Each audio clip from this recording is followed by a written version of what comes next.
it was too much. It was too much to be told at that young age, and I going away forever.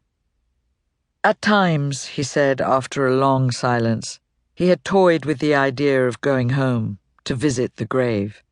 When he saw Christmas decorations in the shop windows and raffles for Christmas cake, or got the cards from his sisters who were now grown up and had married young and moved away. Except that he never went. If I went home, I would have had to kill him, he said, his sad grey eyes looking into mine unflinchingly.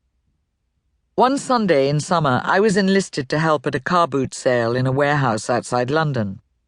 Adrian had organised it so as to collect money to send deprived children to the seaside for a week's holiday. I was assigned to the bookstall, mostly tattered paperbacks with their covers torn off, a few novels, and a book about trees and plants indigenous to the Holy Land, pictures with panoramic views accompanied by beautiful quotations from the Bible. Rafferty was impresario, steering people to the various folding tables to ransack for bargains. The offerings were motley: winter and summer dresses, worn blankets, quilts, men's shirts, crockery, car tires, and stacks of old records. A young nun, her blue nylon veiling fluttering down her back, did brisk business selling cakes, pies, loaves of bread, and homemade jams that had been, as she proudly said, made in the mother house of her order. The other stand that drew a crowd was a litter of young pups in a deep cardboard box, mewling and scampering to get out. They were spaniel and some other breeds.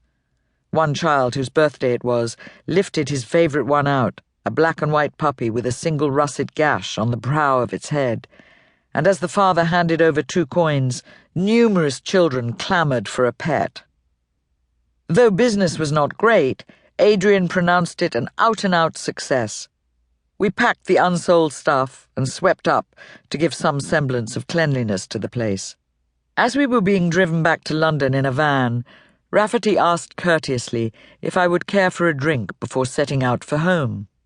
We got dropped off in a part of London that neither of us was familiar with, and that was anything but inviting. Blocks of tall, dun-coloured flats veered towards the sky. They were of such deliberate ugliness, their planners must have determined that those who would live in them would do so in unmitigated gloom. A scarlet kite flew above them, sailing in its desultory way, now and then flurrying, as if a sudden swell of wind had overtaken it, and we could not but express the hope that it would never return to the ugly ravine from whence someone, perhaps a child, had dispatched it. Nearby was a playground, more like a yard, bordered with a line of young poplars, beyond which youths yelled and shouted at one another as they played different ball games. The taller ones converged around a basketball net. Dogs ran around, barking ceaselessly. We could see the sign for a pub, but the entrance eluded us. It was tucked in between a Catholic church, which we recognized by the cross on its grey-blue spire, and a community centre for youths.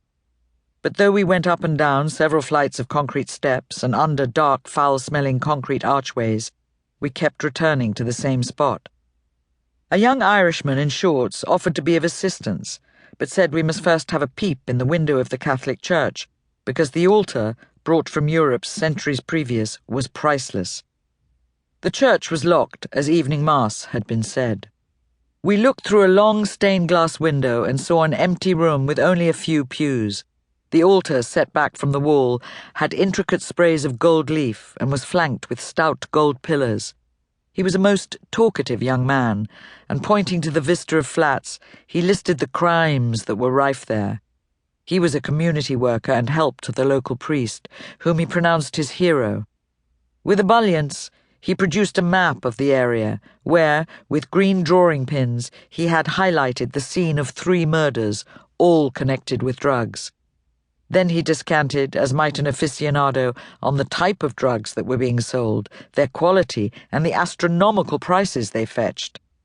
He asked us to guess how many languages were current in the neighbourhood, and then answered for us, more than 20 languages, and the Irish no longer in the majority, many having gone home, and many others having become millionaires.